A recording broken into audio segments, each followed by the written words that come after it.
L'affaire fait donc grand bruit à Bruxelles. Un agenda destiné à 3 millions d'étudiants dans les 27 pays de l'Union signale de nombreuses cérémonies religieuses, le ramadan, des fêtes hindoues et même chinoises. Mais en revanche, il n'est fait aucune mention de Noël ou de Pâques.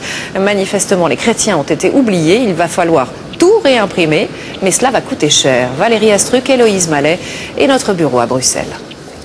Voici l'objet du scandale, un agenda distribué à 3 millions de lycéens européens. À la date du 25 décembre, aucune mention du Noël chrétien, mais une note étonnante en bas de page.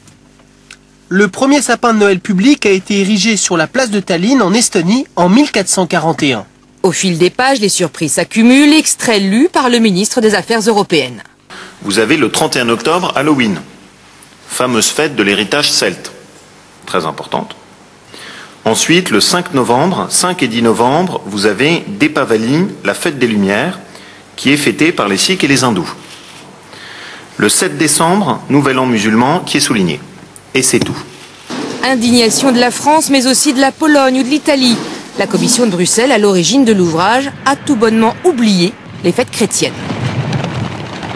C'est une Europe qui n'assume pas ses racines chrétiennes. C'est une Europe qui oublie ce qu'est l'Europe des clochers. Et c'est une Europe qui oublie tout simplement ce qu'elle est. À Bruxelles, c'est l'embarras. La Commission, pour le moment, est incapable d'expliquer d'où vient pareil oubli et promet de réparer l'erreur. On va revoir les textes, à savoir que les pages de début de l'agenda ne vont pas changer, ce sera toujours des informations sur l'Europe, mais on va simplement rajouter les fêtes fériées dans les États membres où l'agenda est envoyé, donc les 27, et très souvent les jours fériés sont aussi des fêtes religieuses. Mais l'agenda contesté ne sera pas retiré des lycées pour cette année. C'est seulement l'édition suivante qui sera corrigée. Bruxelles a lancé une enquête interne pour savoir d'où vient la faille. Coût du livret et erreur comprise, 5 millions d'euros.